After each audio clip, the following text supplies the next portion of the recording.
Hello everyone, welcome to all of you in exam गुरु।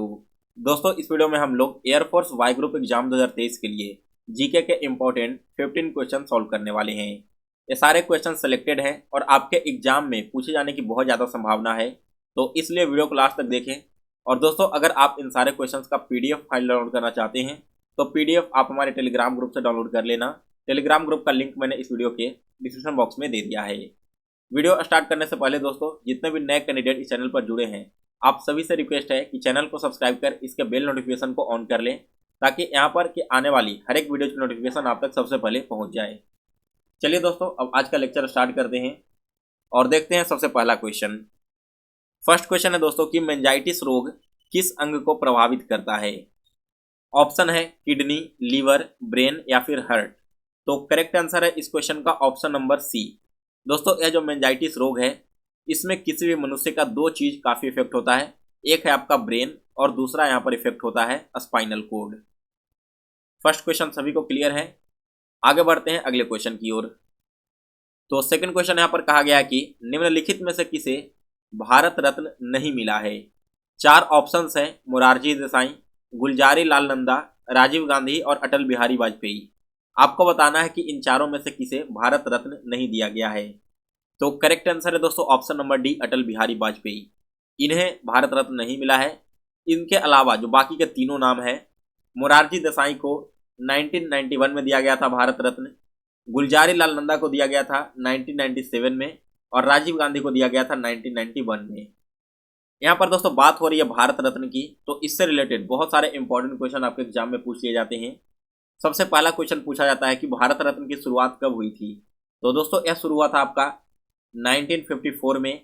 हमारे देश के पहले राष्ट्रपति डॉक्टर राजेंद्र प्रसाद के द्वारा इसे शुरू किया गया था।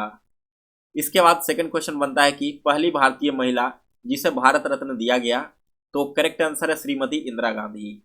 और अगर पहले भारतीय पूछे जाएं जिन्हें भारत रत्न दिया गया है, तो इनका नाम है दोस्तों सी राजा गोपालचारी।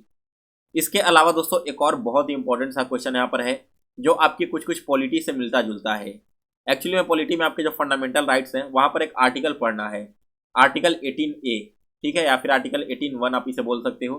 इस आर्टिकल के तहत यह कहा गया है कि अगर किसी व्यक्ति को भारत रत्न मिलता है तो वो इस टाइटल को प्रीफिक्स या फिर सफिक्स के रूप में यूज नहीं करेगा, यानी कि अपने के नाम के आगे या फिर पीछे वो भारत रत्न ऐड नहीं कर सकता। यह आपके फंडामेंटल राइट में आर्टिकल 18(1) में बताया गया है। तो यह आर्टिकल भी आप लोग याद कर लो, आपके एग्जाम के लिए बहुत ज़्यादा इंपॉर्टेंट है। इसके बाद आगे बढ़ते हैं अगले क्वेश्चन की ओर।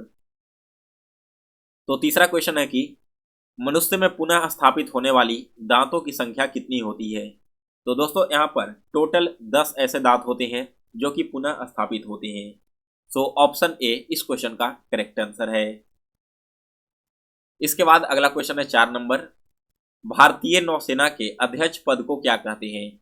दोस्तों, इस प्रकार का क्वेश्चन आपका 2019 में एयरफोर्स वाई ग्रुप एग्जाम में पूछा गया था।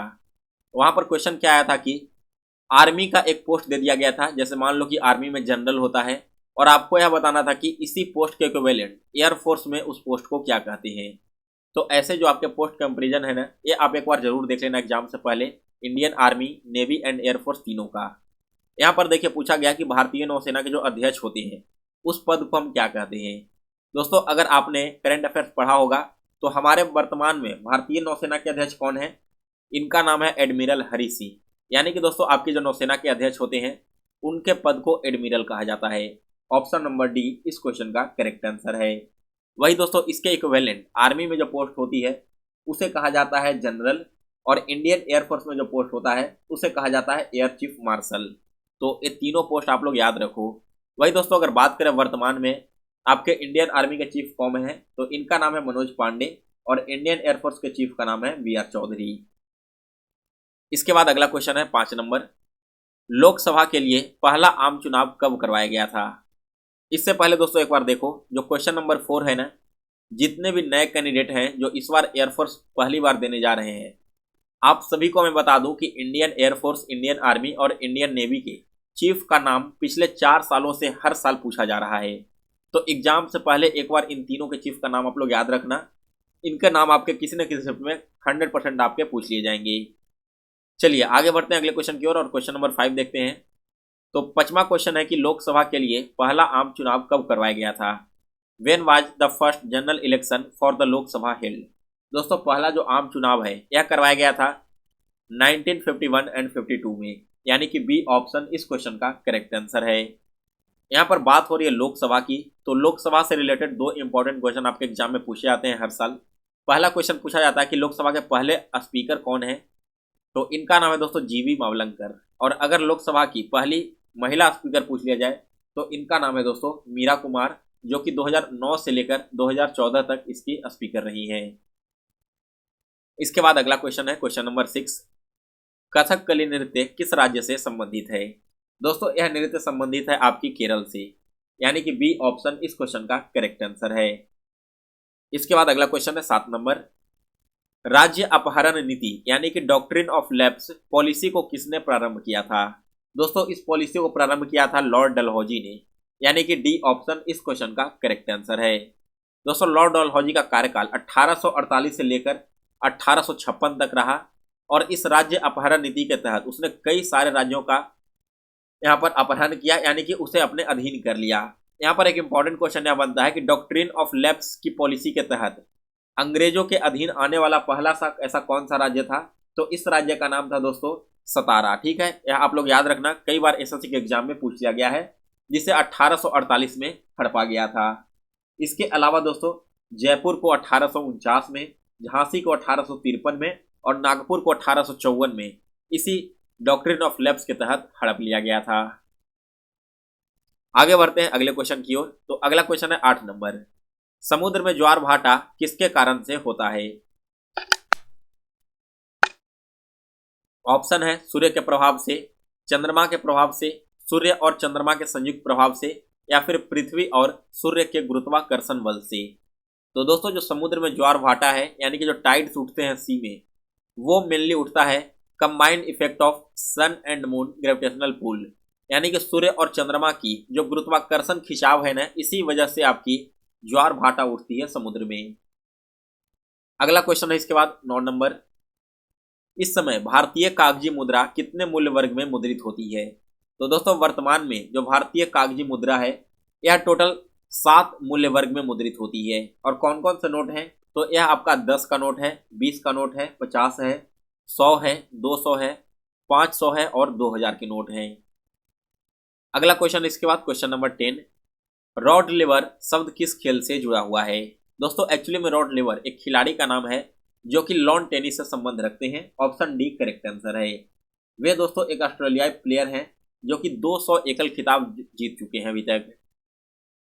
वीडियो में आगे बढ़ने से पहले दोस्तों, अगर आप एयरफोर्स वाई ग्रुप एग्जाम की तैयारी कर रहे हो और आपको जीके एंड जीएस सब्जेक्ट में प्रॉब्लम हो रही है, तो यह ई बुक आपके एयरफोर्स एग्जाम के ट्रेंड को ध्यान में रखते हुए बनाया गया है, जिसमें पिछले 5 सालों में जितने भी इंपॉर्टेंट टॉपिक से आपके एग्जाम में क्वेश्चन आए हैं वैसे सारे टॉपिक्स इसमें इंक्लूड किए गए हैं।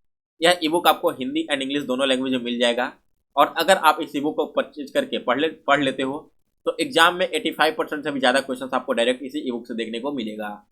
इसे परचेज करने का लिंक मैंने डिस्क्रिप्शन बॉक्स में दे दिया है, उस पर परचेज कर लेना। आप आपके ईमेल पर इसका पीडीएफ डाउनलोड करने का लिंक चला जाएगा, या फिर मुझे आप व्हाट्सएप पर 9430042848 पेमेंट करके फ़ोन पे या गूगल पे से स्क्रीनशॉट भेजना, वहाँ पर भी मैं आपको ई बुक सेंड कर दूंगा।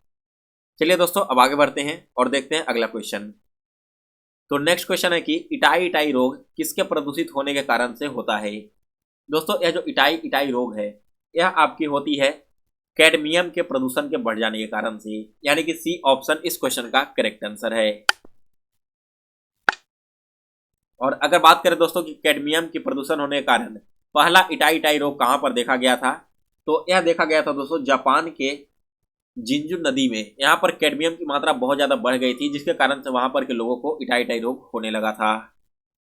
इसके बाद अगला क्वेश्चन है कि प्रसिद्ध संगीतकार तानसेन किसके दरबार में थे। दोस्तों यह जो तानसेन थे वे अकबर के दरबार में थे। Option number C correct answer है।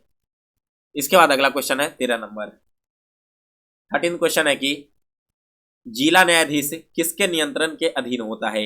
दोस्तों आपकी जो डिस्ट्रिक्ट कोर्ट होती है ना, और जो जिला के न्यायाधीश होते हैं वे किसके अंदर आते हैं, तो वे आते हैं दोस्तों आपके उच्च न्यायालय के, यानी कि हाई कोर्ट के अंतर्गत। और यह किस आर्टिकल में कहा गया है, तो यह आपका बताया गया है आर्टिकल 235 में, कि आपके जो भी आपके जिला के न्यायाधीश होंगे वो हाई कोर्ट के अंतर्गत आएंगे। इसके बाद अगला क्वेश्चन है 14 नंबर, महावीर के प्रथम शिष्य कौन थे? दोस्तों इस क्वेश्चन का करेक्ट आंसर है ऑप्शन नंबर डी, जमाली जो थे वो महावीर के प्रथम शिष्य थे। और यह जमाली कौन थे? तो ये महावीर के दामाद थे। इसके बाद अगला क्वेश्चन है 15 नंबर, नाट्य शास्त्र के रचयिता कौन है? तो करेक्ट आंसर है दोस्तों ऑप्शन नंबर ए, भरत मुनि। नाट्य शास्त्र के रचयिता भरत मुनि है और इनका जो काल है वो माना जाता है 400 ईसा पूर्व का, यानी कि उसी समय इन्होंने जन्म लिया था। सो गाइस इसी के साथ आज आपके टोटल 15 इंपॉर्टेंट क्वेश्चन समाप्त हो चुके हैं। तो अगर आपको यह वीडियो पसंद आया हो तो इसे लाइक और शेयर जरूर करें। इसके अलावा दोस्तों अगर आपके मन में कोई डाउट या क्यूरीज है तो आप डायरेक्ट हमें इंस्टाग्राम पर पूछ सकते हो। इंस्टाग्राम आईडी का लिंक मैंने डिस्क्रिप्शन बॉक्स में दे दिया है। तो मिलते हैं दोस्तों फिर से एक नए वीडियो में, तब तक के लिए जय हिंद जय भारत। आप सभी लोग अपनी तैयारी अच्छे से करते रहिए। एग्जाम के लिए बेस्ट ऑफ लक।